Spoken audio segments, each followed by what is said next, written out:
Hello everyone. और इस video में है ना, मैं आपको ऐसे नहीं बोलूँगी कि अब लास्ट के 9 दिन रह गए हैं और तुम 12-12 घंटे पढ़ लो। तुम है ना इस तरीके से पढ़ लो कि तुम्हारा सिलेक्शन हो जाएगा, क्योंकि हॉनेस्टली अगर इसी से सिर्फ सिलेक्शन होता तो हर एक हार्ड वर्किंग स्टूडेंट का सिलेक्शन हो रखा होता, हर एक हार्ड वर्किंग स्टूडेंट एम्स में होता। पर एक्चुअल में ऐसा नहीं होता है, और ये बात तुम्हें भी पता है।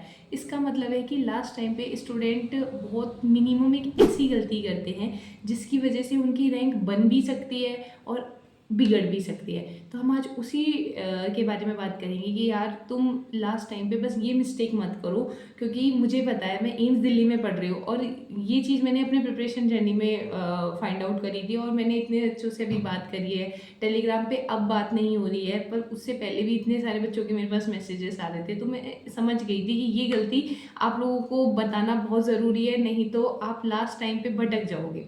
देखो, सबसे पहले तो वो मिस्टेक क्या है एक्चुअल में। स्टूडेंट है ना, जो उस चीज़ के बारे में पढ़ाई नहीं करते हैं जो उनको पेपर में आने वाली है, उनका जो मन करता है वो पढ़ते रहते हैं। अब इस बात को एक एग्जाम्पल के थ्रू समझो।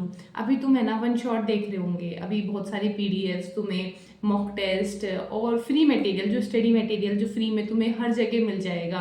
अब है ना इतनी सारे प्लेटफॉर्म जैसे कि नर्सिंग टू नॉट सेट हो गया, और विजय एजुकेशन हो गया, जीएस प्लेनेट हो गया, और भी बहुत सारे ऐसे प्लेटफॉर्म्स हैं हर कहीं पे है ना, जो मैराथन्स चल रही हैं। और आप में से मैक्सिमम स्टूडेंट्स हर जगह पे जा रहे हो, मैराथन्स देख रहे हो। मैं ऐसा नहीं बोल रही कि वो बेकार, वो बहुत अच्छी हैं, आपको देखनी चाहिए, लेकिन मैं ये बोल रही हूँ कि हर जगह भटको मत। अगर आप आज किसी प्लेटफॉर्म को चूज कर रहे हो तो उसी पे रहो। आप हर जगह भटक रहे हो। आज आपने सेम टॉपिक के मैराथन है जो नर्सिंग टू नॉट सेट की देखी, फिर आप अगले दिन है ना जो सेम टॉपिक के मैराथन सेम चैप्टर को विजय एजुकेशन से देख रहे हो, तो मतलब आप क्या कर रहे हो, आप एक चैप्टर को 10 जगह से पढ़ रहे हो, और एक चैप्टर को आप कहीं से अच्छे से नहीं पढ़ रहे हो, बस हर जगह वीडियो देख रहे हो, हर जगह क्वेश्चन प्रैक्टिस कर रहे हो। और उससे क्या है ना, आपका एक फिक्स्ड वो नहीं है, शेड्यूल नहीं है।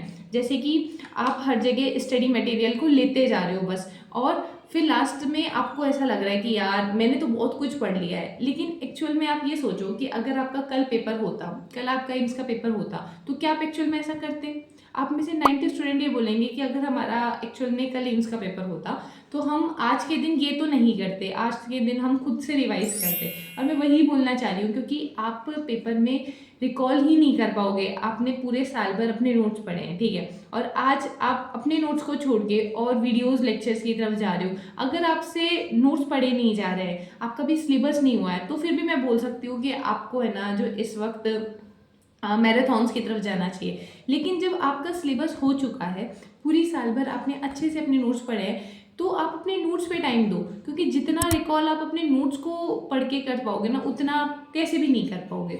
अब इसको मैं ऐसे समझाना चाह रही हूँ कि अगर आप मैराथन देख भी रहे हो, ठीक है, तो भी अपने नोट्स को मत छोड़ो। जैसे मान लो कि आपके नोट्स हैं, तो अगर आप मैराथन देख रहे हो ना, तो सबसे पहले अपने नोट्स को खोल के बैठो, और जो टीचर्स पढ़ा रहे हैं उनको अपने सुनो एक बार, और फिर लास्ट में जब वीडियो खत्म हो जाती है तो अपने नोट्स को एक बार जरूर देखना। नहीं तो पेपर में क्या होगा ना, तुम्हें ना तो मैराथन सही से याद आएगी और ना ही नोट्स अच्छे से याद आएंगे, क्योंकि तुम दोनों के बीच में भटक रहे हो।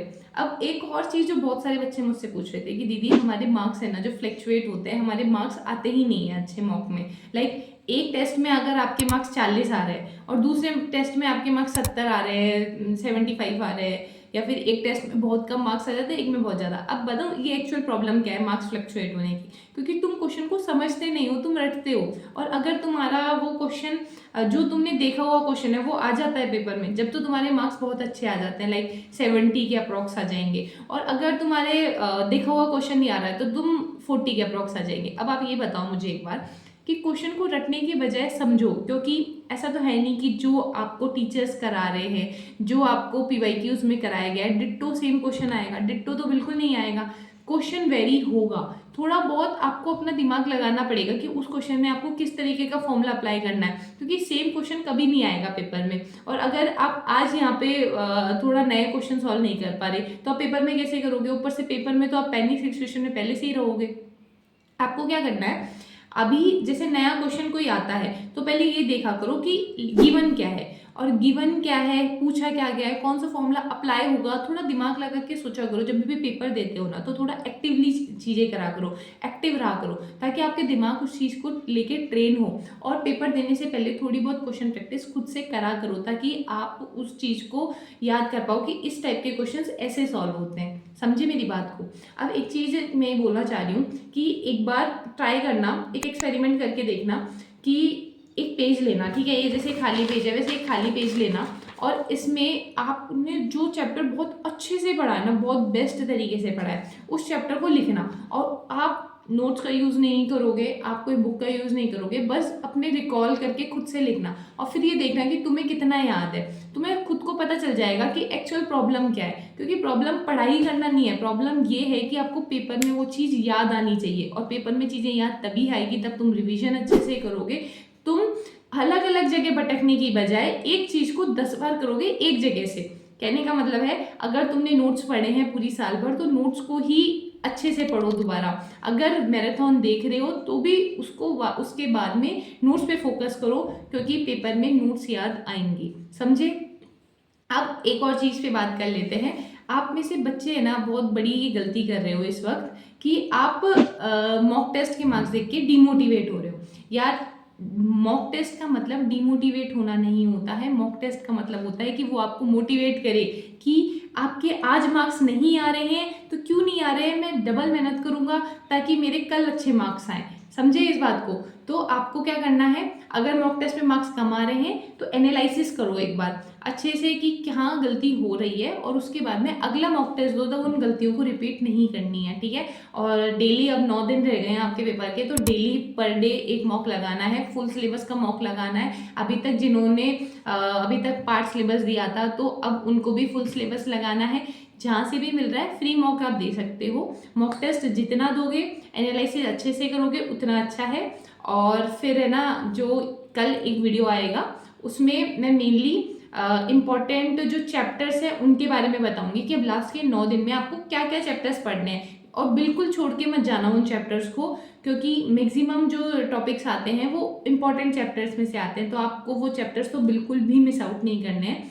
और all the best, keep working hard, अच्छे से मेहनत करो। टेलीग्राम ग्रुप पे अब हम बात नहीं कर पाएंगे क्योंकि आपको पता है कि वो 22 तारीख तक बैन हो गया है, तो इतने हम कमेंट सेक्शन में ही बात करेंगे। तो तुम्हारा कोई भी डाउट हो तो कमेंट सेक्शन में पूछ लेना, मैं वहाँ पे रिप्लाई करूँगी।